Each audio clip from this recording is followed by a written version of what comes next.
there, it's kind of like, you care about our team.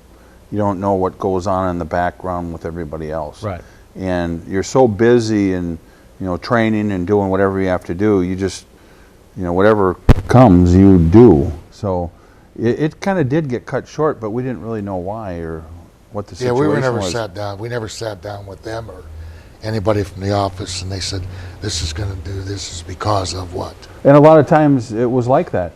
You'd think you have the best program going, that you're doing, and all of a sudden you get to TV and all of a sudden it's just boom, that's the end of it. And really, you don't ask questions or anything. You just go on to the next one and keep going and hope you're going to keep the belts. Yeah, there you go. I mean, that's the bottom line. You guys, shortly after you won the belts, you did a series of six-mans around the country. You and Mr. Fuji against Strikeforce and the Ultimate Warrior. Some memories of the Ultimate Warrior, who unfortunately passed away in April. Well, I mean, Jim was thrust into a situation that, I mean, he was a good guy. He was a friend. But as far as his wrestling ability, I think that he needed a little more maturation. I don't know if they tried to hide it by putting him in the six-mans. It was just difficult. I think he was better in a single match where it was to be a shorter match. It's just unfortunate he died so soon.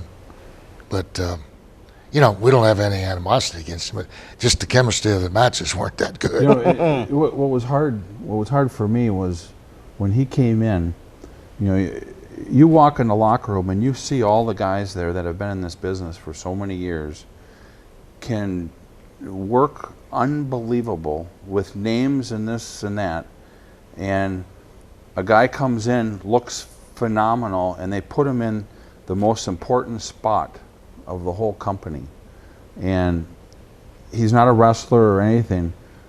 So when he goes in there, his gimmick was hit the ropes, hit a guy, clothesline, boom, boom, and that was it. So the whole company had to change and do what he had to do to put him over. To me, it was kind of hard. I mean, he was a good guy and everything, nice guy, and I think he got put into that position and wasn't ready for it. Yeah, and it's not his fault. It's not his fault at all. But it worked. Vince makes some things work that you would never think. So to put him in a six-man tag would make it a little bit easier because he's with two guys, his partners, that are phenomenal. Yep. Yeah. And I thought we were phenomenal. So I think that kind of helped him grow with what he's and doing. Maybe it helped him get his confidence level a little bit because, if you're huffing and puffing, your tongue's hanging out. At least you got two guys you could tag in. Yeah. But he was a crowbar. He knocked my teeth out. Yeah, Did he? Yeah, it was him and the Road Warriors in Minneapolis. Yeah. He gave me an elbow. First time my mom ever went to the wrestling matches, sitting in the front row. Comes back, boom, knocks my tooth out, fell down on the floor. I went outside, picked it up right next to my mom. Put it in my trunks, ended up at the dentist all night. He didn't even know he did it. Boston had the same trios match, you, Crush, and Axe against Warrior and Legion of Doom in September of '90. The World Wrestling Federation was live at the Rosemont Horizon in Chicago, Illinois, Sunday, April the 26th, 1992. In the opening contest, Chris Walker beat Bob Bradley. Skinner with the win over Jim Brunzell, who replaced the Texas Tornado. Natural Disasters defeated WWF Tag Team Champions Money Inc. via countout. Native American Tatanka victorious over Colonel Mustafa. The Undertaker beat the Berserker. Papa Shango with the win over Virgil. Sergeant Slaughter defeated the Mountie.